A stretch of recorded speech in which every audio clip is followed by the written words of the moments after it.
Problem से solution तक, astro तक, नो योर फेट। नमस्कार दोस्तों, मैं हूं आचार्य संजय शर्मा। एस्ट्रो तक पर आपका स्वागत है। आज हम बात कर रहे हैं गुप्त नवरात्रों के बारे में। नवरात्रों के बारे में सब लोगों को मालूम है कि नवरात्रे जो है साल में 2 बार आते हैं, परंतु क्या है कि 2 बार गुप्त नवरात्रे आते हैं और 2 बार जो है खुले नवरात्रे आते हैं, जो सब लोगों को मालूम है।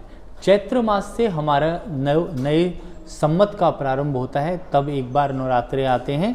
उसके पश्चात जो है आषाढ़ के, फिर उसके पश्चात शरदीय और उसके बाद माघ के नवरात्रे आते हैं। तो ये 4 प्रकार के जो है नवरात्रे हैं, 2 गुप्त हैं और 2 खुले नवरात्रे हैं। तो अभी आज जो हम बात करने जा रहे हैं, हम जा रहे हैं गुप्त नवरात्र के ऊपर, जो कि आज से ही प्रारंभ हो रहे हैं। 19 जून 2023 से जो है इसका प्रारंभ हो रहा है और रात्रि के 1 बजे से जो है इस नवरात्रों का प्रारंभ है। और सुबह जो है कलश की स्थापना आप सुबह 5:56 के बाद कर सकते हैं। और कहते हैं कि किसी भी प्रकार की जीवन में अगर आप सिद्धि पाना चाहते हैं, किसी भी प्रकार का ध्यान, मेडिटेशन, योग, साधना कुछ भी करना चाहते हैं या माँ का आशीर्वाद पाना चाहते हैं, तो गुप्त नवरात्रों में मौन रख कर के अगर इस नवरात्रों का फल लिया जाए तो बहुत अच्छा फल प्राप्त होता है। इसमें गुप्त कैसे करें, क्योंकि गुप्त नवरात्रि में किस किस की पूजा करनी चाहिए। शास्त्रों में आता है काली, तारा, महाविद्या, षोडशी भुवनेश्वरी, भैरवी, छिंद मस्ताचे, मातंगी, कमलात्मिका, एकादश महाविद्या, सिद्ध विद्या, प्रकृतितात। इन रूपों की, माँ के रूपों की पूजा की जाती है। गुप्त नवरात्रों में इन सब स्वरूपों की पूजा करनी चाहिए, ध्यान, मेडिटेशन करना चाहिए और साधना से बहुत विशेष करके लाभ प्राप्त होता है। अपने आत्मबल को बढ़ाने के लिए हमारी जितनी भी इंद्रियां हैं उनको बस में केंद्रित करके और केंद्र करने के पश्चात जो है पूजा पाठ आप कर सकते हैं, ध्यान लगा सकते हैं, मेडिटेशन कर सकते हैं, योग और साधना कर सकते हैं। उससे विशेष लाभ की प्राप्ति आपको होती है। सबसे पहले माँ को किस तरह से प्रसन्न किया जा सकता है।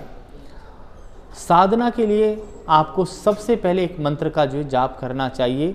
या देवी सर्वभूतेषु शक्ति रूपेण संस्थिता, नमस्तस्यै नमस्तस्यै नमस्तस्यै नमो नमः।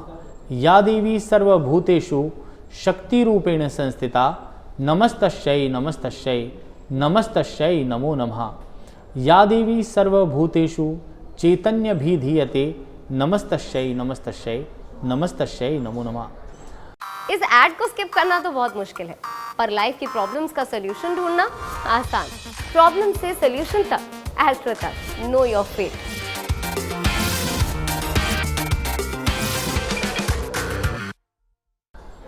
दूसरा, सिद्धि प्राप्ति के लिए आप मंत्र कर सकते हैं।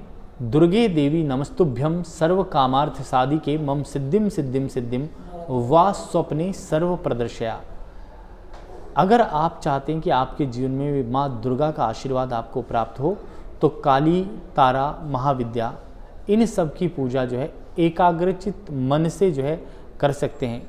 जीवन के अंदर किसी भी प्रकार की आपदा अगर आपको सता रही है, मानसिक रूप से आप परेशान हैं, शारीरिक रूप से परेशान हैं, कोई रोग आपके जीवन के अंदर भय कर गया है, तो आप जो है मंत्र माँ दुर्गा का 32वां यंत्र बनाकर भी इस नवरात्रों में सिद्ध कर सकते हैं और अपने आत्मबल को बढ़ा सकते हैं। और दुर्गा जी का जो मंत्र है, नवारण मंत्र, उसका 1.25 लाख जाप 9 दिन में कर सकते हैं। ओम ऐं ह्रीं क्लीं चामुंडा विच्चै नमः। इसके अलावा दुर्गा, दुर्गा तिशमनी, दुर्गा पद्म निवारणी, दुर्गम छेदिनी, दुर्गनाशिनी, दुर्गा निहंती, दुर्गा मापः, दुर्गा मापः, दुर्गा माँ ज्ञानंदा, दुर्गदैत्य लोकादमना, दुर्गात्म स्वरूपिणी। तो इस प्रकार से जो दुर्गा के 32 नाम हैं उनको भी सिद्ध करके आप पूजा कर सकते हैं, या माँ दुर्गा के 108 नाम पढ़ सकते हैं, या जो दुर्गा के शक्ति के जो मंत्र हैं उनका प्रयोग कर सकते हैं। और माँ को जो है लौंग का बेड़ा जो है चढ़ा सकते हैं। पान और लौंग का बेड़ा चढ़ाया जाए, उससे विशेष लाभ की प्राप्ति होती है। इसके अलावा आप अगर उपवास रखना चाहते हैं तो नींबू पानी पी करके भी उपवास रख सकते हैं। लौंग खाकर भी उपवास रख सकते हैं, अपनी इंद्रियों को केंद्रित करके भी उपवास रख सकते हैं। और कहते हैं कि योग और साधना तभी प्राप्ति होती है जब आप मनसा वाचा और कर्मणा, मन से, वाणी और कर्मों से पवित्र हो जाते हैं, आत्मशुद्धि हो जाती है, आत्मज्ञान हो जाता है, आत्मबोध हो जाता है, तभी आप उपासना कर सकते हैं। मन को ठीक रखें, सात्विक रखें, मन में किसी भी प्रकार का कोई विचार, बुरा विचार नहीं आना चाहिए और ध्यान केंद्रित करके माँ की उपासना करनी चाहिए। और 9 के 9 दिन जो है माँ के स्वरूप की आराधना करनी चाहिए और मौन व्रत रख करके गुप्त रूप से निशारात्रि में पूजा करनी चाहिए, तभी व्यक्ति को जो है सिद्धि प्राप्ति होती है। घट की स्थापना जरूर करें और श्रृंगार का प्रबंध करें और गुप्त नवरात्रों में माँ की पूजा विशेष रूप से कर लें। कहते हैं कि कोई भी दुर्लभ शक्ति अगर आप प्राप्त करना चाहते हो, जिस प्रकार से मेघनाथ ने प्राप्त की थी और अपने आप को अजय का आशीर्वाद ले लिया था, उसी प्रकार से दुर्लभ शक्ति प्राप्त करने के लिए भी इन गुप्त नवरात्रों में आप पूजा कर सकते हैं, माँ का ध्यान लगा सकते हैं और केंद्रित मन से आप जो है माँ का उपासना करें, उससे आप सबको विशेष लाभ प्राप्त होगा। तो ये नवरात्रि, गुप्त नवरात्रि आपके जीवन में सुख में, आनंद में रहें। किसी भी प्रकार का जीवन में कष्ट जो आ रहा है उसको से आप सबको मुक्ति मिले, आपके मन में शांति हो, शरीर स्वस्थ रहे, परिवार में सुख शांति हो, देश में, राष्ट्र में सुख शांति हो। आप देखें कि हाहाकार मचा हुआ है, तो देश के अंदर भी, विदेश विदेशों में भी शांति हो।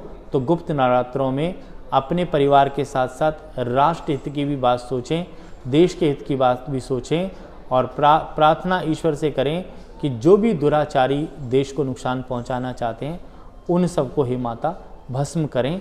और गुप्त नवरात्रों में हमारी माता से यही प्रार्थना है और मैं आप सबसे भी कहूँगा माँ का ध्यान करते वक्त ये विचार मन में जरूर लाएं और देश की प्रगति की ओर जरूर सोचें। नमस्कार, मैं हूँ आचार्य संजय शर्मा। एस्ट्रो तक ऐप पर आपको मिलेगा भविष्य से जुड़े हर सवाल का जवाब। डाउनलोड कीजिए एस्ट्रो तक ऐप और चुटकी में जुड़िए इंडिया के बेस्ट एस्ट्रोलॉजर से।